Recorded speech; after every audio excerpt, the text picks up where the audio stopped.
Gracias, Carol Elsa. Es un honor poderme incorporar a esta transmisión de Destino 2016 y, por supuesto, hoy compartir con el licenciado Jonathan Mencos, director del Instituto Centroamericano de Estudios Fiscales, ICEFI.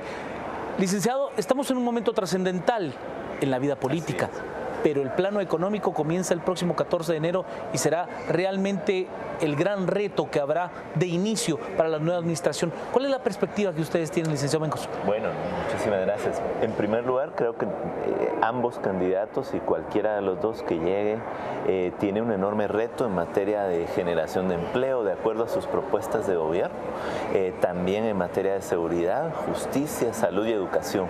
Y en ese sentido va a ser muy importante que cualquiera de los dos tengan la capacidad de negociar y de llegar, en primer lugar, a cambiar un proyecto de presupuesto que no se parece en nada a las promesas y a las propuestas que se hicieron a lo largo de la campaña. Ese es el primer reto. En general, en el mediano plazo, Guatemala necesita seguir construyendo una política fiscal no para la sobrevivencia como la actual, sino para el desarrollo. Y ese sí que es todo un reto que se requerirá un gobierno de mucha legitimidad, un gobierno que abogue mucho por la transparencia para poder ir abriendo caminos a un diálogo que mejore no solo el gasto, sino también los ingresos del Estado. Yo equivocadamente le decía que el 14 de enero es el gran reto, pero usted bien plantea, el gran reto será antes y será esa modificación del proyecto general de ingresos y egresos de la nación. ¿Qué podemos esperar en cuanto a los articuladores políticos de cara a la construcción de un presupuesto que se adecúe a las necesidades del país, licenciado? Bueno, es un enorme desafío en este momento. Creo que los dos partidos necesitan tener esos articuladores y necesitan llegar a consenso en un Congreso por demás disminuido en términos de legitimidad y en términos políticos frente a todo lo que ha sucedido. En todo caso, sí que se necesita, a partir de lo que ha sucedido desde abril, para el momento actual, una sociedad que esté pendiente y vigilante, una sociedad que comprenda que los proyectos de presupuesto, los presupuestos públicos, no pertenecen a los gobernantes, pertenecen a los ciudadanos.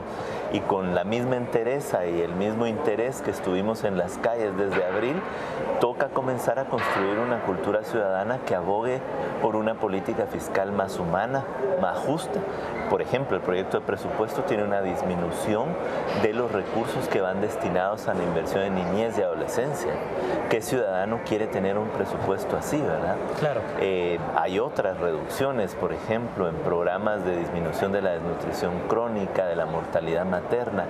¿Cómo Guatemala puede insertarse a cumplir objetivos de desarrollo global con un presupuesto que no da la talla ni siquiera para empezar a satisfacer las necesidades más básicas? A lo largo de las últimas dos administraciones gubernamentales se ha visto un incremento sensible en cuanto a la deuda pública de parte del Estado de Guatemala. Hay quienes pues no comparten el hecho de que el Estado guatemalteco pues tenga que sufragar parte de su presupuesto a través del endeudamiento. ¿Cuánto puede ser sano endeudarse, Lic? ¿Y cuáles son los resultados que habría que ver para que ese endeudamiento tenga sentido para el Estado guatemalteco? Sí, bueno, esa es una excelente pregunta porque la tarjeta de crédito pública tiene un límite. En el caso de Guatemala, cuando se compara la deuda pública con términos del PIB, es decir, con todo lo que se produce, son más o menos 25 puntos del Producto Interno Bruto. Es una deuda relativamente pequeña.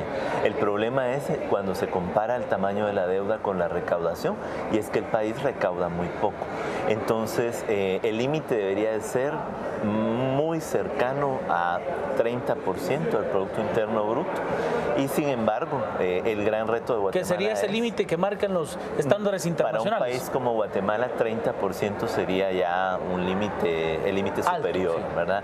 En todo caso, sí vale la pena decir que el último informe de competitividad mundial pone el ambiente macroeconómico guatemalteco como el ambiente más competitivo de toda América Central, incluso superior a Panamá.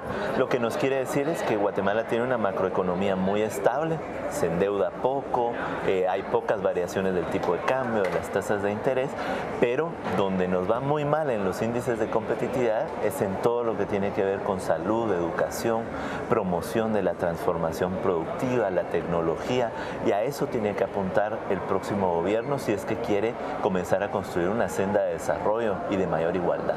Lic, a lo largo del tiempo se ha venido generando una expectativa de tener mayores ingresos fiscales. El Partido Patriota, mostrando un gran músculo político, en los primeros meses de su gobierno logra una reforma fiscal que se venía trabajando desde la administración anterior, desde la propuesta del licenciado Fuentes Knight. ¿Usted ve la posibilidad política y la necesidad económica de generar una nueva reforma fiscal, o simplemente vamos a optar por no están las condiciones y seguiremos de largo? Bueno, nuestros datos desde ICEFI nos revelan que hay una necesidad financiera de poder tener más recursos para el Estado, pero efectivamente el momento político, en primer lugar, lo que requiere es un fortalecimiento de la administración tributaria, porque todos sabemos, o la gran mayoría de guatemaltecos lo sabe ahora, que de cada quetzal que debería recaudarse de IVA y de ISR solo se recaudan 60 centavos. Hay 40 centavos que se pierden por evasión, por elusión, y entonces hay todavía mucho que hacer en la administración tributaria.